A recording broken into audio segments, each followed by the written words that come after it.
Okay. So, good morning mga katods. Tayo po ay may bisita iglesia. Pwede na! Ng ating team sa DMB. At gamit po natin si Daming. Kasi si Duke ay ayaw umi-start. Papalaban tayo ngayon. So, sa mga hindi nakakaalam, no? Ang bisita iglesia po ay Station of the Cross, 14 o 15 na istasyon sa bawat simbahan. So pag Station of the Cross ka, hitting all 14, using 14 also na different na mga simbahan. So kaya po bisita iglesia ang tawag doon. Sa family namin, taon-taon namin to ginagawa ng mga family ko. Dahil last year inumpisa namin to ng aking mga tauhan. Kaso Black Saturday kami nag-ganon. So ngayon, Holy Wednesday, tirahin natin.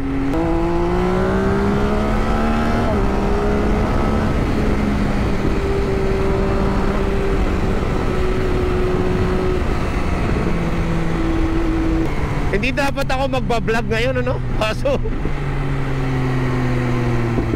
kasi nga, nag-vlog na naman ako about this last year. Kaso, gamit natin si Daoming. So, what the hell? Mag-vlog na din. Titipirin ko na lang ang battery ko para umabot tayo ng all 14 churches. Yan na po, ang matinding pila ng parking sa mga Roro para dito sa ating Batangas Port, ano? Grabe! So, dahil Holy Wednesday na, no, mga katods, expected natin na marami ang gumagawa nito. Bisita iglesia. So good luck, Daoming. Samahan mo ako sa lakad na to at huwag ka sanang may kaka-issue. So approaching church number 1 na po tayo, no, mga katods. Ang Basilica of the Immaculate Conception Church dito sa Batangas City. Ito po ang aming pinaka main church dito sa aming Ciudad.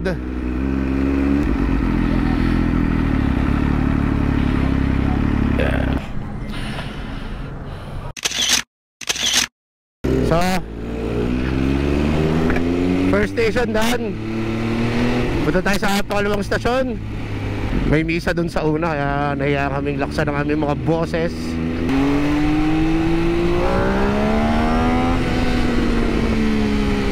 So, approaching na tayo dito sa second church natin. Dito sa Barangay San Isidro.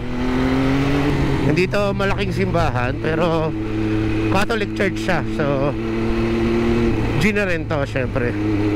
Kala ko ako'y lalampas.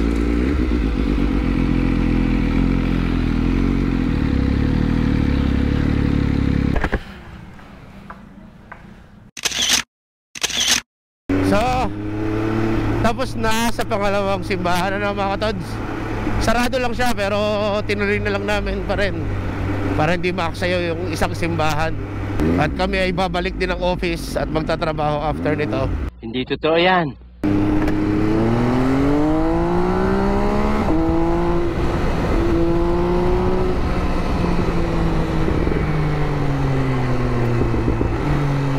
So dito na po tayo. Pangatlong simbahan, mga katods, sa Holy Trinity Parish. Nakos, pugi. Okay lang yun. Sorry po.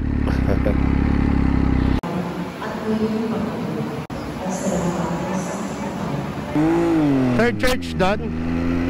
Punta na tayo ng pang-apat nating simbahan. So approaching na tayo dito sa ating pang-apat na simbahan. Nandito siya sa loob ng De Hoya Capital Subdivision yata ito.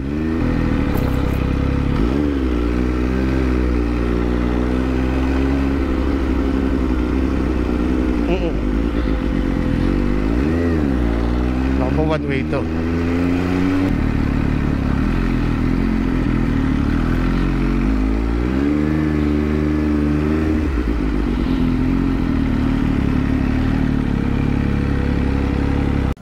Dito na unawain yung misteryo ng Diyos lamang.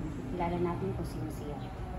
So, going to the 5th church na po tayo ng mga katods sa may Bulbok.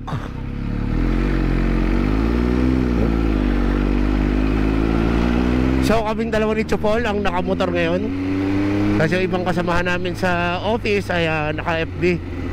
Okay lang din naman palang bisita iglesia ng naka-sports bike, kasi ang lalapit naman ng mga church distances, nakakapahinga tayo lagi. At ito, matitesting na natin yung Sprag clutch starter, kung talagang tatagal itong bagong gawa, itong bagong palit.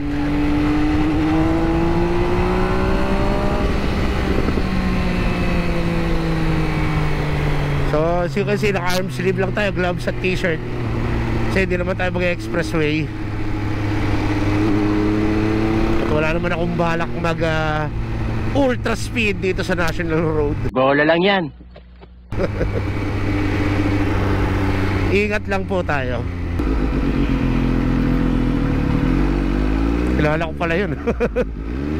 Siguro kasama ko yun sa arcade sa Kaido. Ay! Why? Sa traffic dito. Ito ang kalaban natin traffic. So katulad ng Euphrasia Parish, itong Lourdes Church ay nandito din sa subdivision ng Lourdes. Yan. Muntik na. So approaching Lourdes subdivision. Doon na lang tayo pa-park sa gilid. Ikot tayo. Ikot. Yeah.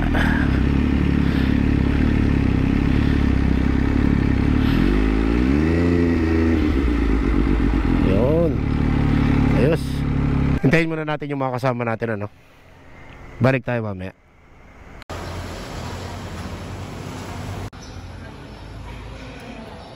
Tapos na kami dito sa Lourdes at tuloy ang ligaya. 30% done. Punta na tayo sa pang-anim na simbahan doon sa San Pascual. So approaching na po tayo dito sa yun, San Pascual Parish Church.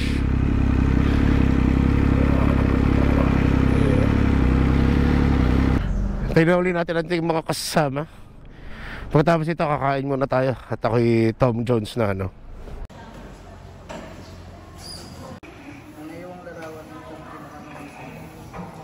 Sixth station daan. At tayo po'y magbe-break time muna. Tayo mag-almusal sama ng ating mga colleagues.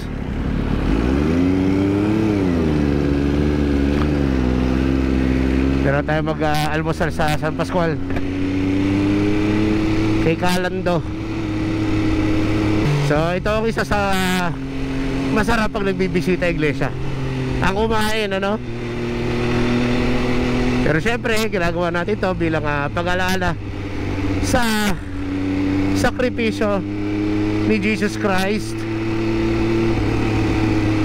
na siya ay nagpapako sa krus at namatay para mailigtas lang tayong lahat, ano. Yun, Landos Grill. Yun, tama.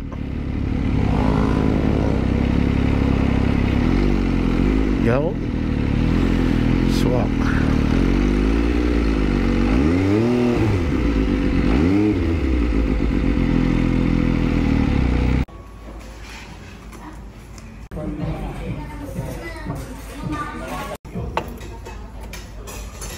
So tapos na tayo kumain dito sa Landos Grill, ano, dito sa San Pascual.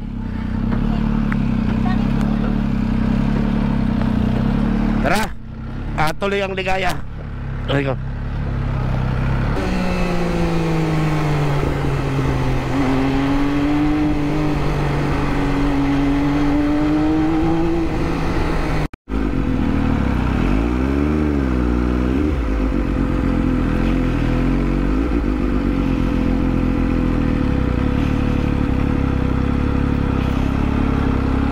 So dito na tayo, no, sa Bawan na. church sa ating pang 7th station. At hintayin na lang natin muna sila at napakainit.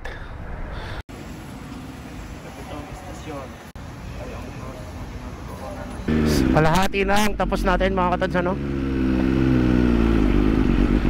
A half more to go. Ito po ang yun. Ay, luko si Sir walang tingin-tingin. Grabe. Walang lingon-lingon si Chip.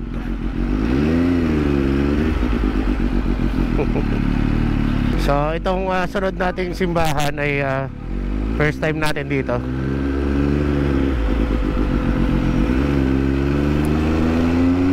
Apparently meron daw dito sa Bawan na playa.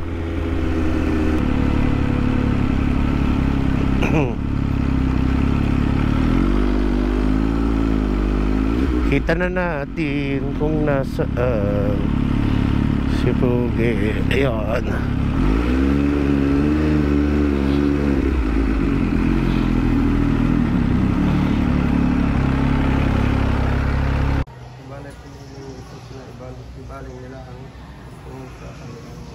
Nakakarami na tayo. Time check, it's only 9:48. So papasok tayo dito sa Mabini Road. Woo!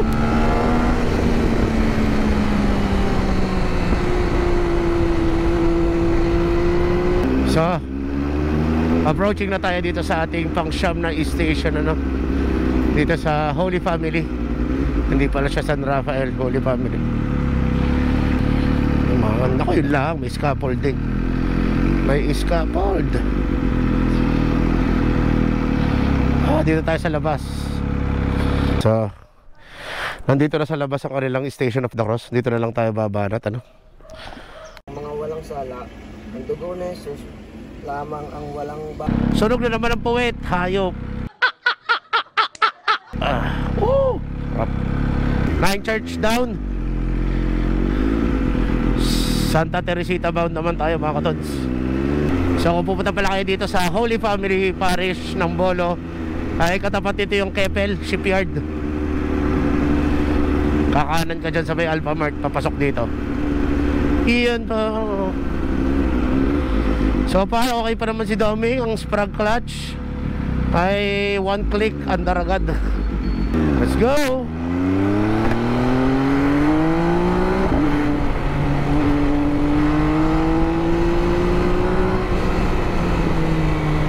So dito na po tayo sa bayan ng Muzon, kung saan laging traffic dahil may talipapa dito, no? After nito, sunod na yung sa Santa Teresita na.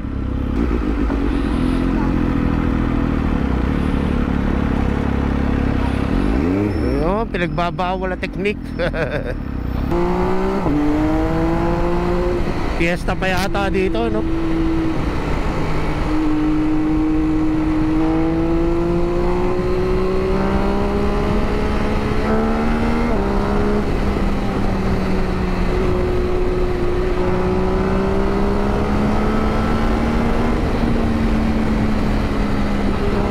Santa Teresita. So itong Holy Wednesday na bisita iglesia natin mga katods, ano, i-upload agad natin to bukas na Huwebes Santo. Pasensya na dun sa mga vlog na hindi ko pa na-upload. Medyo uunahan natin sila ng patong nitong upload na to kasi natataon din naman dahil Holy Week. Pero after nito i-upload ko yung mga naiiwan nating mga backlog na videos. Approaching Santa Teresita Parish or Church, kung ano man ang gusto nyong tawagin siya. Naghahanda na kasi ang mga bukas kasi Holy Martes, Holy Thursday ang kadalasang bisita iglesia.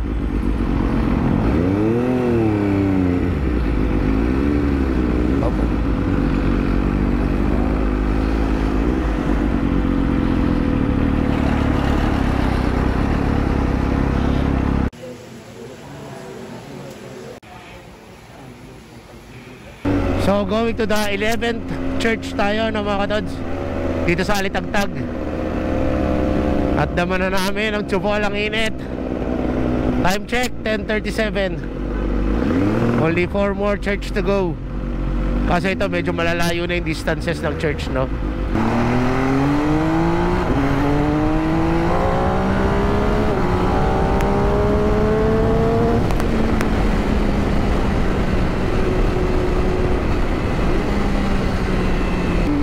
Buti nakakahataw pagbalik ng motor. From there na kasi napakalapit na lang nitong Alitagtag.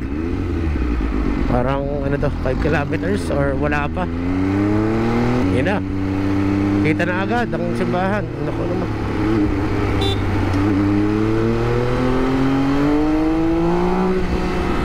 We are now approaching the Alitagtag Parish.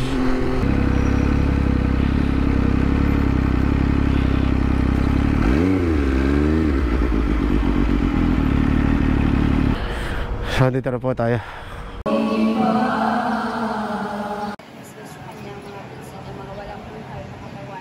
At dahil kakaunti na ang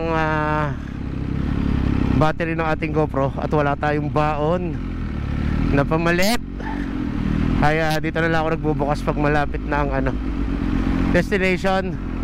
At 28% na lang ang GoPro power natin. 12 istasyon tayo mga katods, ito ay sa Cuenca.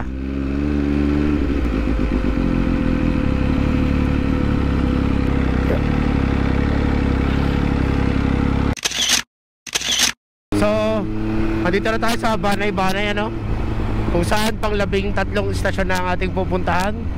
Ang San Vicente Ferrer Parish. At sana ay okay pa ang GoPro ko, kasi after nito ay may isa pa sa San Jose para makapag-outro ng mga katods. Talaga kasi ako dapat balak mag-vlog, kaso gamit ko naman si Daoming, kaya umuhay na at coconut. Almost na tayo mga katods. Last 2. Time check 11:25. Tapos tayo ng alas 12. So kasama na yung kain doon. So mga kinalabasan, mga kulang-kulang 5 oras kami. Yun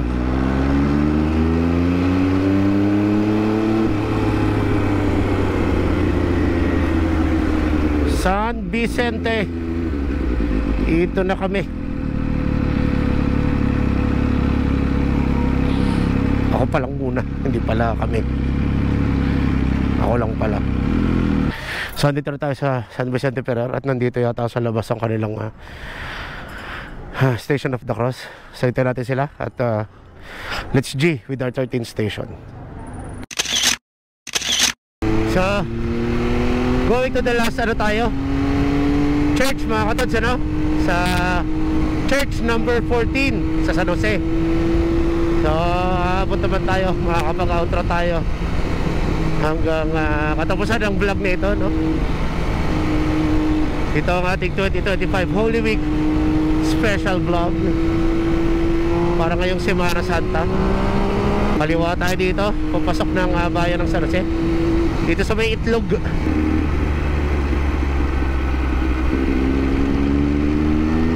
Buti titilas na mga katods, dahil napakainit na po ng panahon. Siguro dito umakit. Nakapit dun, dito tayo umakyat. Pwede naman dito. Ang labas din naman ito yung simbahan. Dahil tayo nakamotor, mabilis lang natin itong may parada. Saglit lang.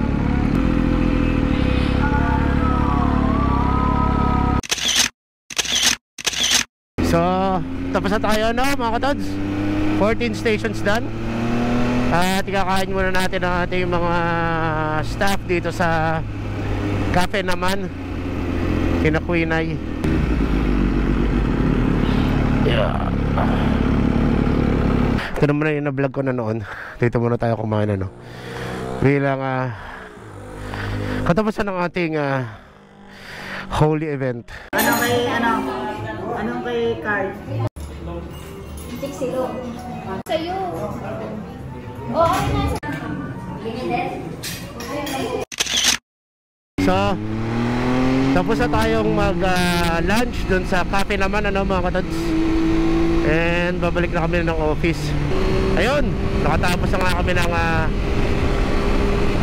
2025 Bisita Iglesia ng DMB engineering team, ano. Kasama namin si Len, yung marketing staff ng Lipa office namin. Again mga katods, ginagawa lang naman namin totoo, commemorate the Lenten season. Bonus na lang yung pagkain, pero puro nagpapasalamat kami dahil sa mga biyayang natanggap ng department namin, early blessing na binigay ni Lord sa atin. And syempre sa salamat dahil sinala nyo nga tayo sa ating mga kasalanan, ano. Hindi naman namin ito ginagawa para kumain sa labas. Bonus na lang yun syempre. At dito ko na lang po siguro tatapusin ang aking vlog for today, no, mga katods. Again, maraming salamat sa DMB Fire and Safety and DMB Solutions Inc. sa pag-sponsor ng Lenten natin activity. Maraming salamat din sa team ko, engineering team, at kay Len na Lipa marketing staff for joining. Syempre maraming salamat lalo sa inyo mga katods na nanonood at walang sawang sumusuporta ng ating mga video. May kwenta man ito o wala, everything is very well appreciated, ano mga katods. Nasubukan natin ngayon ang bagong Sprag starter ng ating MV Agusta F3. And wala naman siya naging problema buong Station of the Cross. One click lahat lang, yeah. Thank you. At syempre nasubukan ko rin ang sarili ko dahil nga ano tayo ngawitin tayo sa sports bike, sa super sports. So ito, hindi ako nangawit, wala akong naramdamang strain sa aking neck, braso. Siguro nakatulong yung baba sakay sa motor, nakakapahinga kaysa yung long distance, yung mga oras ka na nakaupo sa motor.